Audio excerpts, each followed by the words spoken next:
말씀 찾으신 줄 알고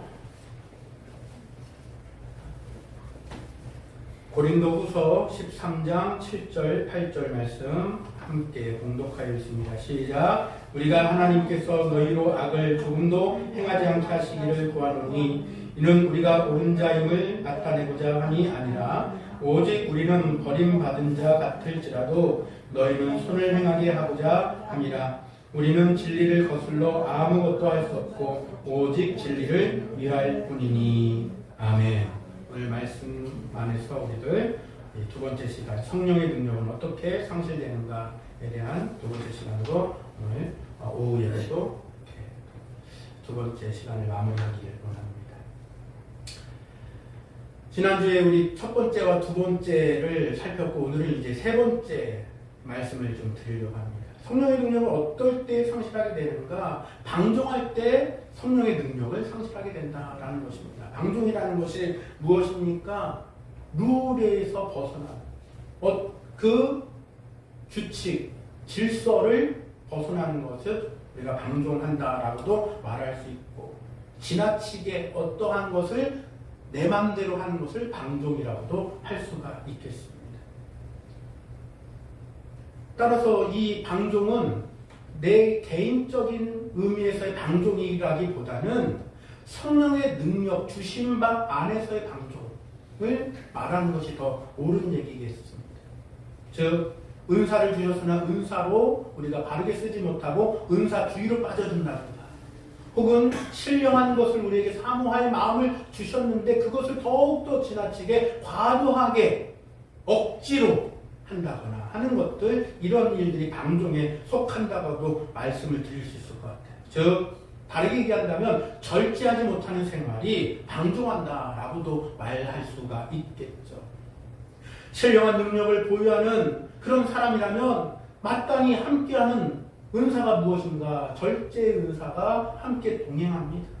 근데 절제해야 되는 생활을 해야 함에도 불구하고 절제를 하지 못하는 그 마음과 생각이 세상으로부터의 일들에 이끌려서 여전히 어쩌면 지속해서 여전한 상태라고 하는 것으로도 말할 수 있는, 처음 죄를 부르던 그 모습 그대로 다시 용수철처럼 가는 그러한 일들도, 허다한 경우도 보게 됩니다.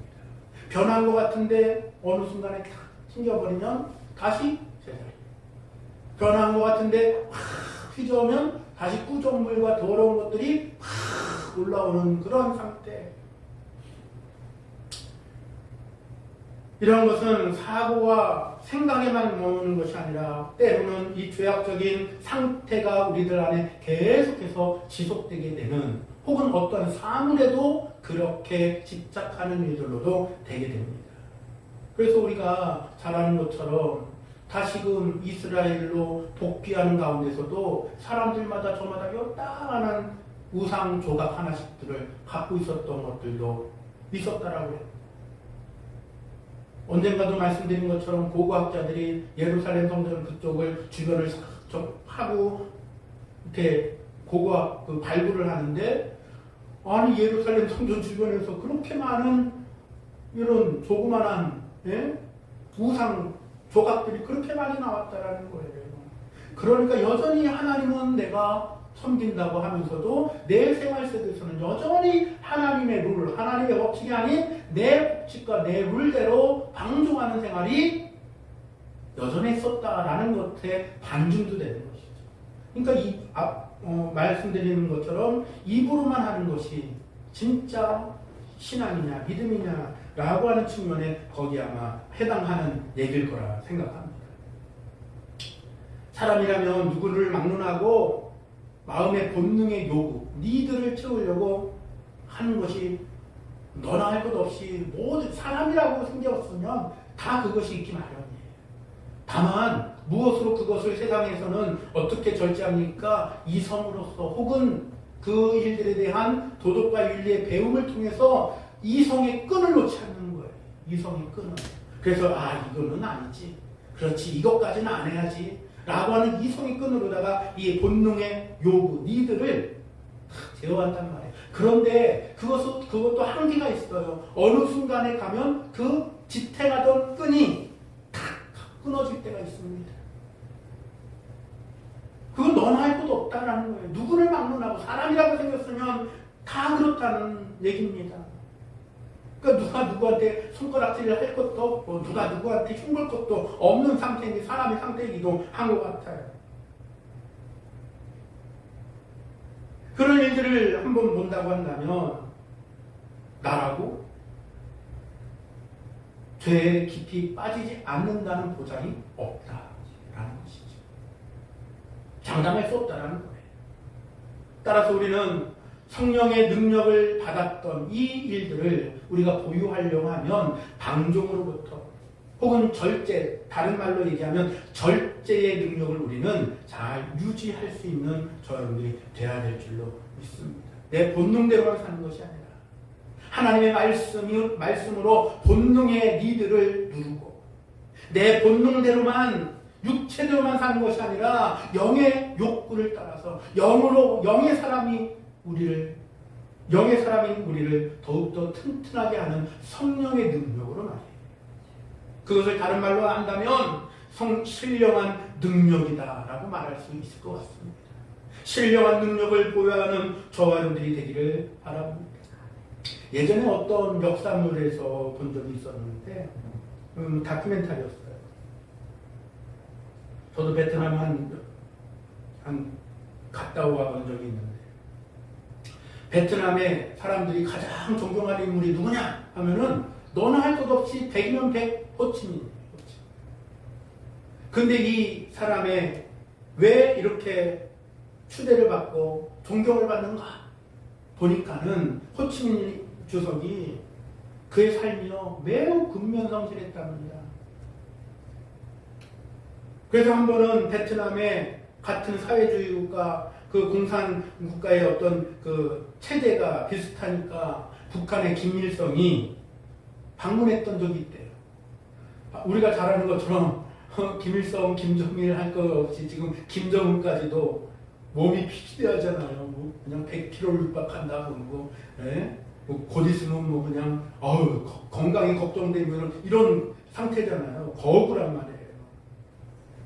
그런데 김일성이 딱 갔는데 충격을 먹었다. 호치민을 그 주석을 봤더니 마르고 그렇게 됐고 말이죠. 수염은 길렀는데 이렇게 되는데 볼품이 없더라는 거예요. 옷은 입었는데 옷이 남루하기가 그렇게 남루할 수가 없고 손님 왔다고 김일성에게 잠자리를 내주는데 주석궁이라고 하는 데를 내주고 좋은 자리라고 내줬는데 본인은 거기서 산다고 그만 초박간에 가갖고 잠을 자답니다. 그걸 보고 김일성이 그때 당시에 충격을 먹었다는 거예요. 여기 다시 놓으면 안 되겠다. 너무 비교가 되니까. 그래서 베트남에서 이 사람을 매우 존경한다는 거예요. 그 체제와 이런 거 상관없이.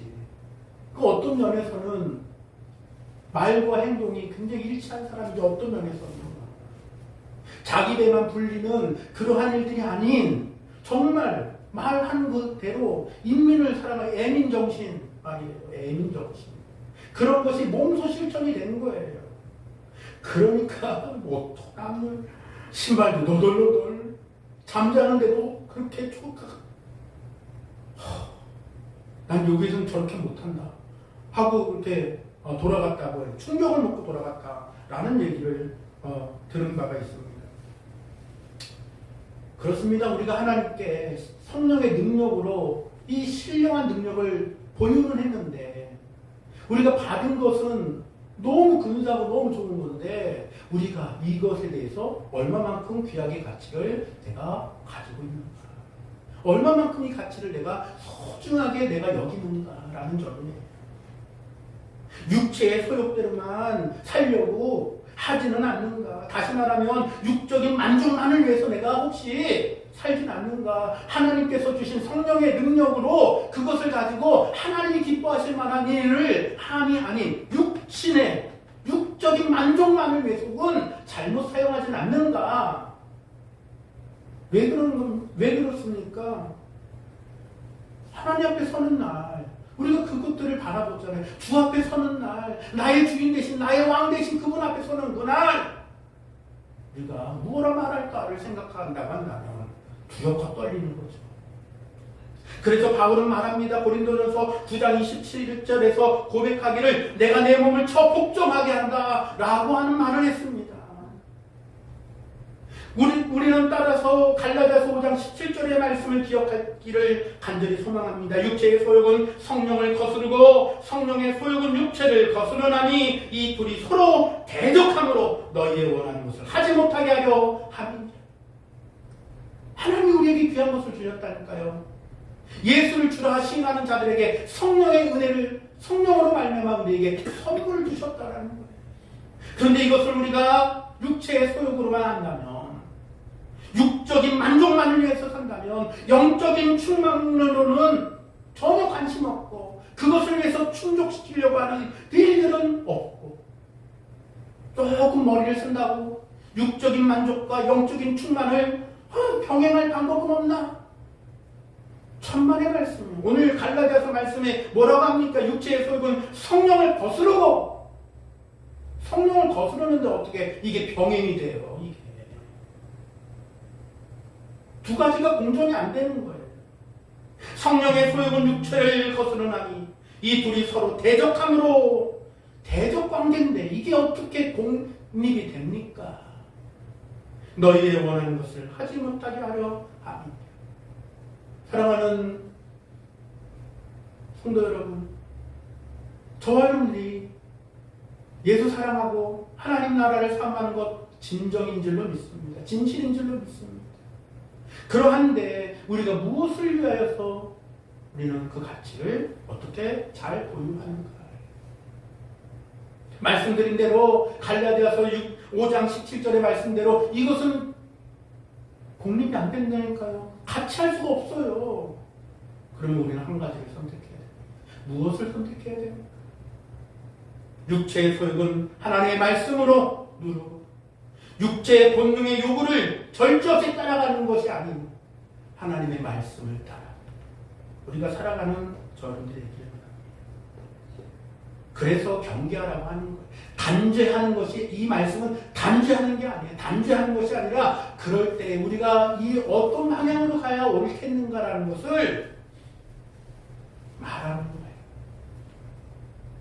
단죄함이 아니라는 거죠.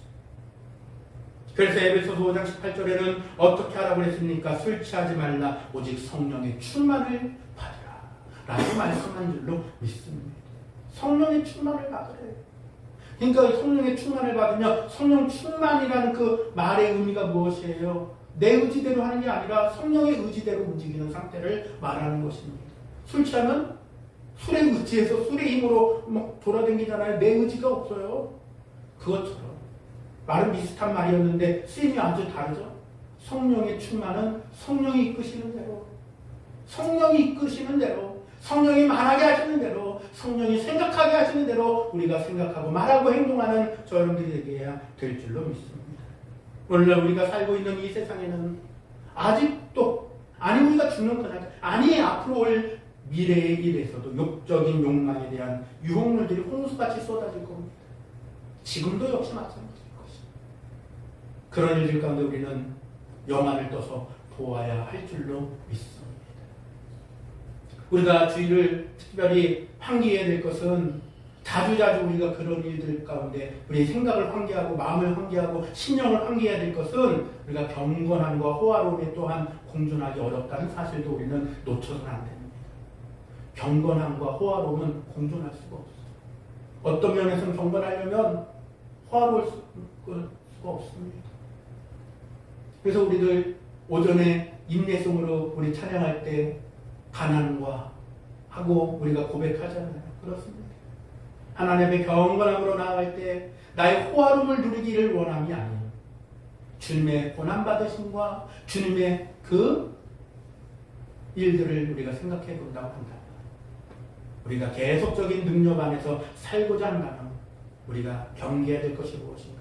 방종을 피하고 내 마음대로 하는 본능의 욕구대로 사는 것을 피하는 저들의 모습이 될 줄로 믿습니다. 네 번째로 어떻게 할 때 성령의 능력을 상실하는가? 물욕이 앞설 때에 성령의 능력을 상실하게 된다는 것입니다. 예수님 자신도 제자들을 부르신 그 제자들을 세우실 때에 모르셨을까요? 그 중에 한 사람이 나를 배반할 거를. 그가 왜 배반했습니까? 무엇 때문에? 돈의 욕망에 가룟 유다의 마음이 사로잡히게 됐습니다. 그런 면에서 우리는 알 수가 있는 것입니다. 아무리 예수님과 가까웠었던 12제자라 할지라도 그 중에 예수 그리스도를 따르지 아니하고 예수님의 말씀을 경청하지 아니하고 듣지 아니하는 가르침을 한 귀로 듣고 한 귀로 흘려버리고 자기 생각이 더 이렇게 있으면 옳은 것은 들었는데 잘못된 게 산출돼서 나와요. 그래서 디모데전서 6장 10절에 돈을 사랑하니 일만하게 뿌리니라 라고 하는 말을 하는 거예요. 돈이 어떻게 쓰이느냐라는 것이죠. 모든 죄악 가운데 제일 큰 죄악을 하나 꼽으라고 한다면 신령한 능력을 좀먹게 하는 죄악이 가장 큰 죄악이지 않을까 싶습니다. 따라서 성령으로 주신 이 능력, 내가 좀먹게 하는 일들이 없어야 될 줄로 압니다. 내게 생겨난 모든 일들 나는 어떻게 했을 것인가? 나의 축적시키는 일에만 이것을 사용할 것인가? 열중할 것인가? 인색할 것인가? 거룩한 능력을 모두 상실한다 해도 육의 사람으로 사는 것이 더 좋다라고 말하는 일들이 없어야 될 줄 압니다. 때때로 그런 경우가 있거든요. 때때로 잘하다가 잘 믿는 것 같았는데 어느 순간에 돌아서는 있단 말이에요. 그런 면에서 우리는 누가복음 12장 15절 말씀을 잘 상기해야 될 줄로 믿습니다. 이 말씀은 아주 명구절이에요. 삼가 모든 탐심을 물리치라 라고 예수님이 직접 말씀하셨던 말씀입니다. 능력에 살고자 하는 사람이라면 예수님의 이 경계의 말씀, 이 경계하라고 하신 이 말씀, 삼가 모든 탐심을 물리치라. 적극적으로 물리치라. 에이, 때 되면 뭐 없어지겠지. 이게 아니라 적극적으로 가요. 적극적으로. 이 말씀을 우리의 마음속에 육비에 큰 글자로 깊이 새겨놓는 저들이 된다면 큰 은혜요, 큰 축복이 될 줄로 믿습니다. 다섯 번째로 본다면 기도를 소홀히 하면 능력이 상실된다라는 것입니다. 우리가 하나님의 능력을 받은 것은 우리가 기도를 통해서 받게 된다고 하는 이 원칙적인 일들입니다만 이것을 절대 잊어서는 안 될 줄로 믿습니다. 하나님의 신이 강하게 임하시는 사람이 어떤 사람인가? 그는 기도하는 사람일 줄로 믿습니다. 기도할 때에 그가 하나님께 귀하게 쓰임받아지는 역사가 일어나는 줄로도 믿습니다. 따라서 우리는 무슨 덕이나 무슨 능력이 있거든 그것은 다 주님께로부터 흘러나왔다 라고 하는 사실을 잊지 말고 예수님의 제자된 예수님께 물려받은 우리에게 주신 끊임없이 우리로 인해서 흘러넘치게 하실 그 일들을 이루어가는 예수님의 그 일들을 이어가는 저런들이 되어야 될 줄로도 믿습니다. 예수님이 제자들에게도 이런 말씀을 했죠. 제자들이 질문했습니다. 어떻게 해야 됩니까? 어떻게 귀신 내쫓는 일들이 있습니까? 말씀과 기도 외에 다른 이유가 없다. 그렇습니다. 우리가 신령한 능력을 계속해서 우리가 보급받는 성령 충만의 일들이 우리 안에 있어야 될 줄로 믿습니다. 따라서 기도와 말씀과 기도로 우리가 능력 안에 거하고 살아가는 여러분들이 되기를 간절히 소망합니다. 마지막으로 본다면 성경을 멀리하면 성령의 능력을 상실하게 됩니다. 하나님의 능력을 기도를 통해서도 얻습니다만 앞서 말씀드린 것대로 말씀과 기도를 하고 있습니다. 따라서 말씀을 멀리하면 성령의 능력을 상실하게 됩니다. 성경을 규칙적으로 깊이 묵상하는 데서 우리는 하나님의 능력이 어떠함을 깨닫게 됩니다. 그러나 성경은, 기도는 온데간데 사라지고 하나님의 사업을 한다고는 하는데 그 일에만 열중한다거나 그 어떤 현상에만 열중한다고 한다면, 혹은 교회 봉사에 너무 분주하거나 다른 후순위의 공부를 한다거나 하면 성경이 멀어지게 된다라는 거예요. 이게 다 좋은 일이긴 한데 성경을 보는, 성경을 묵상함이 최우선이 돼야 된다라는 것입니다. 성경을 멀리하게 될 때 거룩한 능력은 상실하게 된다는 사실들을 우리가 잊지 말고, 무엇보다 성경을 우선하고 하나님을 아는 지식으로 우리가 채워둬야 될 줄로 믿습니다. 이상에서 말씀드렸던 이러한 일들로, 이외에도 참 많겠습니다만 제가 정리한 부분은 이런 부분까지입니다. 이제 마무리한다면 이런 것입니다. 우리가 성령에 주신 능력을 우리는 잃지 말고, 각각에게 주신 은혜가, 능력이 다를 수 있습니다. 이 거룩함을 잊지 말고 끝까지 그리스도의 일들을, 영생을 잃어버릴까 하는 근심에 우리가 그냥 안절부절할 게 아니라 확신 속에서 그리스도를 믿는 자는 그것을 소유하고 있다라고 하는 요한복음의 10장 28절로 29절의 말씀을 기억하면서 나를 주님께서 꽉 붙들고 있다라고 하는 것을 우리는 절대 잊지만 않는다고 한다면 우리가 다른 조급한 일에 마음에 근심하지 않을 줄로 믿습니다.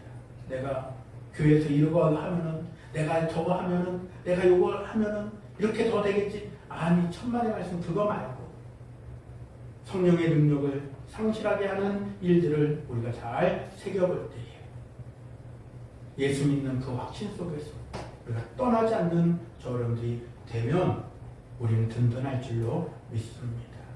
마지막으로 이 말씀을 공독하고 마치겠습니다. 요한복음 10장 28절로 29절입니다. 내가 그들에게 영생을 주노니 영원히 멸망하지 아니할 것이요 또 그들을 내 손에서 빼앗을 자가 없느니라. 그들을 주신 내 아버지는 만물보다 크시며 아무도 아버지 손에서 빼앗을 수 없느니라.